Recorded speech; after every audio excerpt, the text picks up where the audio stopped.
Hello everyone, welcome to my YouTube channel. आज हम class 8 के चैप्टर नंबर 2 को स्टार्ट करेंगे। आपके चैप्टर नंबर 2 का नाम है एक चर वाले रैखिक समीकरण। ये इस चैप्टर की इंट्रोडक्शन वीडियो है और इस वीडियो में हम इस चैप्टर के सारे कॉन्सेप्ट्स को पढ़ेंगे ताकि जब आप इस चैप्टर की आगे की एक्सरसाइजेस को सॉल्व करें तो उसके क्वेश्चंस आप आसानी से समझ पाएं और उनको आसानी से सॉल्व कर पाएं। तो चलिए स्टार्ट करते हैं। आपका चैप्टर है एक चर वाले रैखिक समीकरण। तो इसमें हम सबसे पहले जानते हैं कि चर क्या होता है। हम सबसे पहले समझेंगे कि चर क्या होते हैं। तो चर ऐसी राशियां होती हैं जिनके मान हमेशा बदलते रहते हैं और इनको हम प्रदर्शित करते हैं एक्स, वाई, जेड। इस तरह से हम इंग्लिश के जो अल्फाबेट होते हैं उनसे हम इनको प्रदर्शित करते हैं। और अचर क्या होते हैं? तो अचर ऐसी राशियां जो कभी परिवर्तित नहीं होती हैं, जैसे 1, 2, 3, 4। आपने क्लास 7th में भी पढ़ा है इनके बारे में। जैसे इनका मान परिवर्तित होता रहता है। इसका मतलब है कभी आपने सॉल्व किया था तो आपको x बराबर 2 मिलता था, कभी आपको x बराबर 4 मिलता है, तो कभी आपको x बराबर -3 मिलता है। मतलब उसी x के मान बार बार परिवर्तित हो रहे हैं। तो इस तरह की जो राशियां होती हैं जिनके मान परिवर्तित होते रहते हैं उनको हम चर राशियां बोलते हैं। और अचर अब 1 है तो 1 को 1 ही लिखेंगे। आप 1 चेंज नहीं हो सकता। x का मान बदल रहा है लेकिन अगर 1 है तो वो हमेशा 1 ही रहेगा। मतलब ऐसी राशियां जो कभी भी परिवर्तित नहीं होती हैं वो अचर कहलाती हैं। अब अगर चर और अचर को हम आपस में मिला दें तो बन जाता है बीजीय व्यंजक।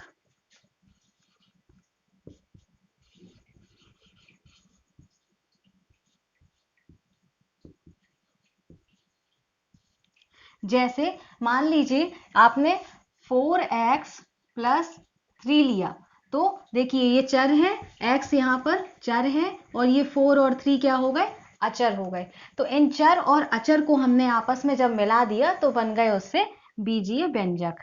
ठीक है। तो इस तरह से आपने क्लास 7th में बहुत सारे बीजीय व्यंजक पढ़े हुए हैं। जैसे मान लीजिए कोई चर है y ले ले तो y - 3 ये भी हमारा एक बीजीय व्यंजक है। ठीक है। अब हम समझते हैं कि समीकरण क्या होता है। अगर हम इसी बीजीय व्यंजक में बराबर लिखकर कोई भी संख्या या कुछ भी लिख देते हैं तो ये हमारा बन जाता है समीकरण। ठीक है। इस समीकरण में क्या होता है, ये वाला जो साइड होता है इसमें दो पक्ष हो जाते हैं, ये लेफ्ट हैंड साइड और ये होता है राइट हैंड साइड। तो बीजीय व्यंजक और समीकरण में आपको फर्क भी समझ में आ गया होगा कि बीजीय व्यंजक में बराबर नहीं लगा होता है। अगर बीजीय व्यंजक में बराबर लग जाता है तो वो समीकरण कहलाने लगता है। ठीक है। और इस समीकरण में दो पक्ष होते हैं, ये वाला पक्ष लेफ्ट हैंड साइड कहलाता है और ये वाला पक्ष राइट हैंड साइड कहलाता है। अगर आपको लेफ्ट हैंड साइड और राइट हैंड साइड याद रखने में दिक्कत होती है तो आप इसको ऐसे याद रख सकते हैं कि ज्यादातर लोग अपने सीधे हाथ से लिखते हैं, यानी राइट हैंड से लिखते हैं। तो अगर आप इस चीज को देखें तो ये बराबर के इस तरफ जो 9 लिखा है ये राइट हैंड साइड हो गया क्योंकि राइट हैंड के साइड है, और ये वाला जो हो गया वो हमारे लेफ्ट हैंड के साइड हो जाएगा। तो इस तरह से आप इसको याद रख सकते हैं। मुझे उम्मीद है कि आपको यहां तक समझ में आ गया होगा।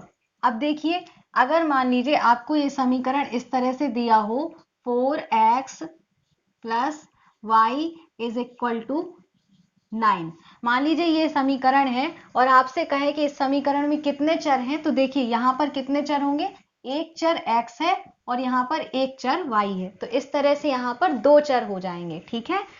और हमको इस चैप्टर में पढ़ना है एक चर वाले समीकरण। ठीक है ना। तो एक चर वाले समीकरण यानी कि ऐसा समीकरण जिसमें एक चर हो। तो देखिए यहाँ पर ये जो समीकरण है इसमें एक चर है, ओनली y। ठीक है। तो ये हो जाएगा एक चर वाला समीकरण। इस तरह से बहुत सारे समीकरण हो सकते हैं, जैसे 3x + 5 = 8। तो यहाँ पर देखिए एक चर है और साथ में ये एक समीकरण है, क्योंकि समीकरण में बराबर लग जाता है। तो यहाँ पर ये समीकरण हो गया और एक चर वाला समीकरण हो गया। तो इतना आपको समझ में आ गया। अब हम समझते हैं कि रैखिक का मतलब क्या होता है, क्योंकि हमें पढ़ना है एक चर वाले समीकरण देखा हमने, अब हमें देखना है एक चर वाले रैखिक समीकरण। तो रैखिक का मतलब होता है कि जो इस समीकरण में चर की घात है, ये जो चर है, इस चर की घात जो यहाँ पर ऊपर लिखी होती है, ये घात अधिकतम 1 होनी चाहिए। जैसे मान लीजिए एक समीकरण हमने लिखा 3x² plus 3 is equal to 9। तो यहाँ पर क्या है, ये एक समीकरण है, साथ में यहाँ पर चर भी एक है, तो इसलिए एक चर वाला समीकरण हो गया।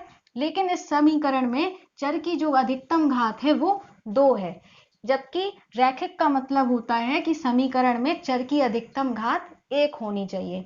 तो इसीलिए ये हमारा एक चर वाला रैखिक समीकरण नहीं होगा, जबकि ये हमारा एक चर वाला रैखिक समीकरण होगा। तो इस तरह से आपने देखा कि एक चर वाले रैखिक समीकरण क्या होते हैं, ऐसे समीकरण जिनमें केवल एक चर होता है और उस चर की अधिकतम घात 1 होती है। ठीक है, तो वो ऐसे समीकरण कहलाते हैं एक चर वाले रैखिक समीकरण। और भी बहुत सारे एग्जाम्पल एक चर वाले रैखिक समीकरण के हम ले सकते हैं। जैसे मान लीजिए कोई चर हमने ले लिया z, तो ये क्या हो जाएगा, 8z plus 4 is equal to 9z। तो ये भी हमारा क्या होगा, एक चर वाला रैखिक समीकरण, क्योंकि यहाँ पर देखिए चर तो दोनों साइड हो सकता है, लेकिन है यहाँ पर दोनों जगह ही z, इसलिए ये एक चर वाला है और इसमें चर की जो अधिकतम घात है वो 1 है, इसलिए ये क्या कहला जाएगा, एक चर वाला रैखिक समीकरण, क्योंकि इसमें बराबर लगा हुआ है। ठीक है, तो आपको समझ में आ गया होगा कि एक चर वाले रैखिक समीकरण क्या कहलाते हैं।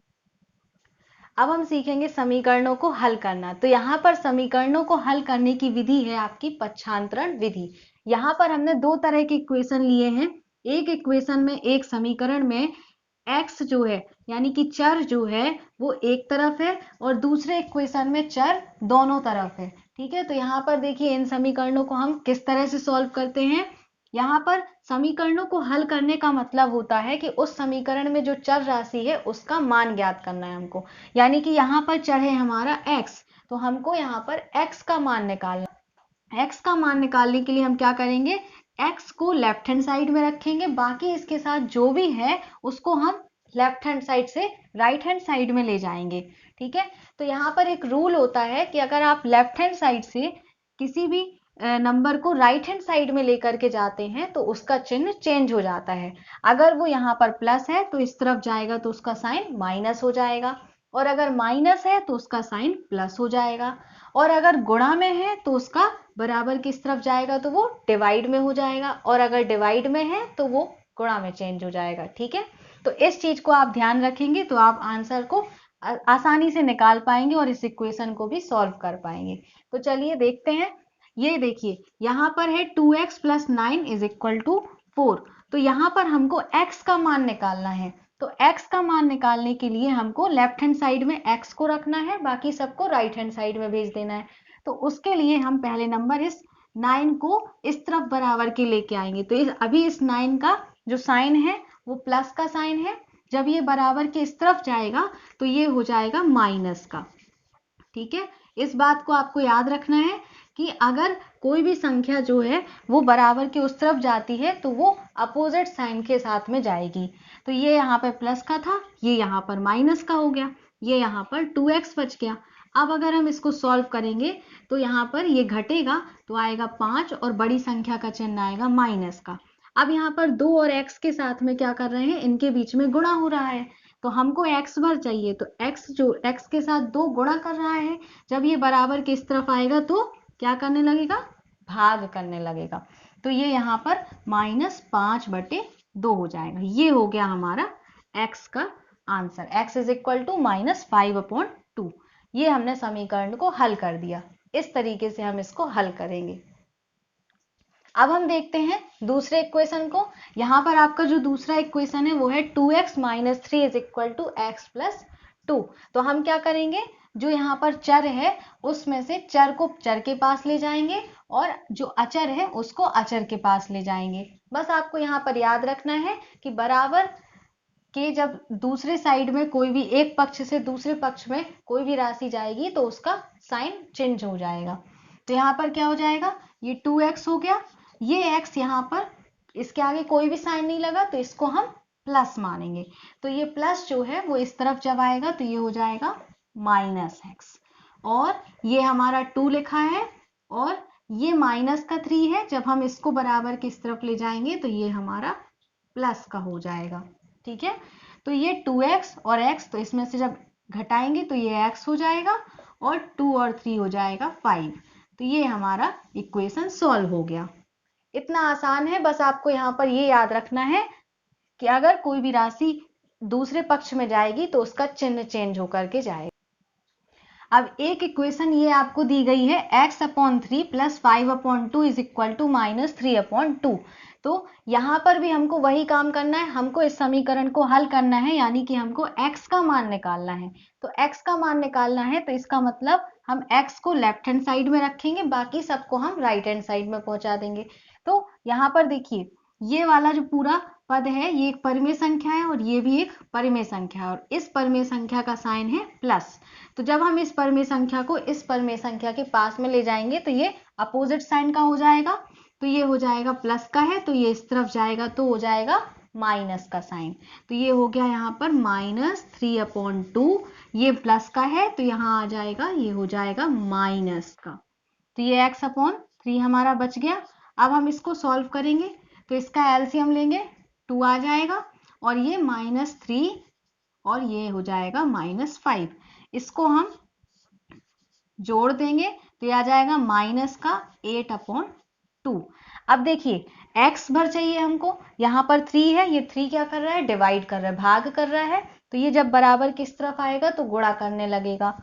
तो ये हो जाएगा x = -8/2 × 3। तो ये हो जाएगा -8 × 24, और ये बटे 2, तो 2 एकम 2, तो दूनी 4। तो इसका आंसर हो जाएगा -12। इस तरह से हम इक्वेशन को सॉल्व करेंगे। बस आपको यहाँ पर चिन्ह का ध्यान रखना है। अब आपको यहाँ पर एक और तरह की इक्वेशन मिलेगी जिसको आपको सॉल्व करना होगा। तो इस तरह की जो इक्वेशन होगी, इसमें आपको सॉल्व करने के लिए इसका क्या करना होगा, क्रॉस मल्टीप्लिकेशन यानी कि तिर्यक गुणा करना होगा। यानी कि इसके हर का ये तिरछा गुणा करना होगा, 8 से x+1 का और 3 से 2x+3 का। इसको हम बोलते हैं तिर्यक गुणा।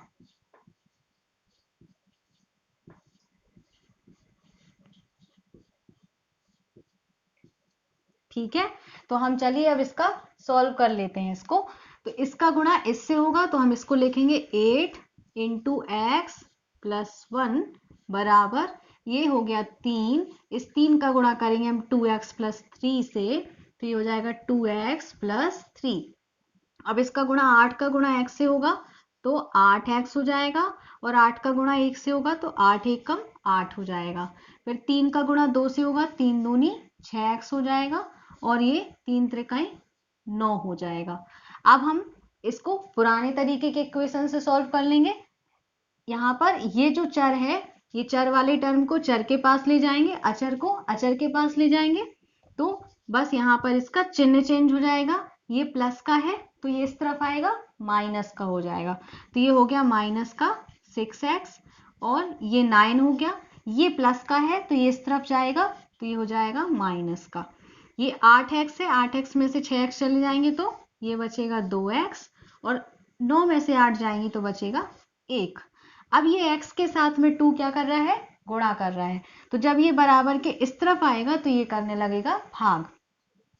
तो ये x बराबर हो जाएगा 1/2। इस तरह से आप इस प्रकार की इक्वेशंस को भी सॉल्व कर पाएंगे। अब अभी आपका इस चैप्टर का एक और टॉपिक बचा है, समीकरण के हल की जांच करना। अब अगर मान लीजिए आपने समीकरण को हल किया और हल करके x का मान निकाला, तो अब आप ये भी चेक कर सकते हैं कि हर आपका जो आंसर है वो सही है या नहीं है। तो उसकी जांच कैसे करेंगे, देखिए पहले नंबर हम इस समीकरण को सॉल्व कर लेते हैं। तो सबसे पहले हम क्या करेंगे, हमको लेफ्ट हैंड साइड में ओनली 2x चाहिए, तो हम इस -3 है, इसको हम बराबर किस तरफ ले जाएंगे, तो जब इस पक्ष में ले जाएंगे राइट हैंड साइड में तो ये प्लस का हो जाएगा, ये हो गया। अब ये 2x बराबर 10 हो गया। अब ये x के साथ 2 क्या कर रहा है, मल्टीप्लाई, ये बराबर के जब इस तरफ आएगा तो ये करने लगेगा भाग। ये 2 5 जा 10, तो 5 10, तो x बराबर हो जाएगा 5।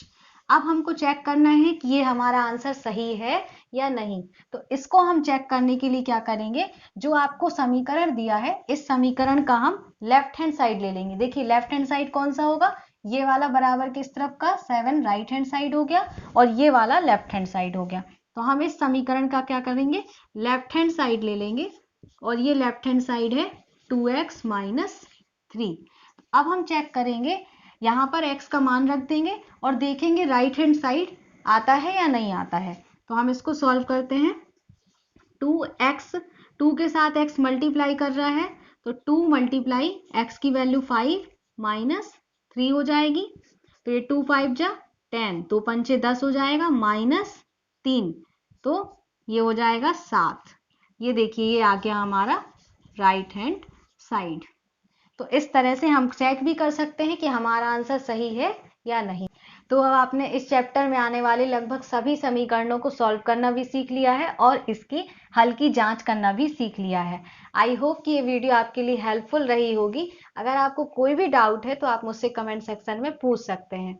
नेक्स्ट वीडियो में हम इसके आगे की एक्सरसाइजेस को स्टार्ट करेंगे, तो चैनल को भी आप सब्सक्राइब कर लीजिए और अगर ये वीडियो आपके लिए अच्छी लगी हो तो आप वीडियो को लाइक भी कर दीजिए। Thanks for watching this video. मिलते हैं नेक्स्ट वीडियो में।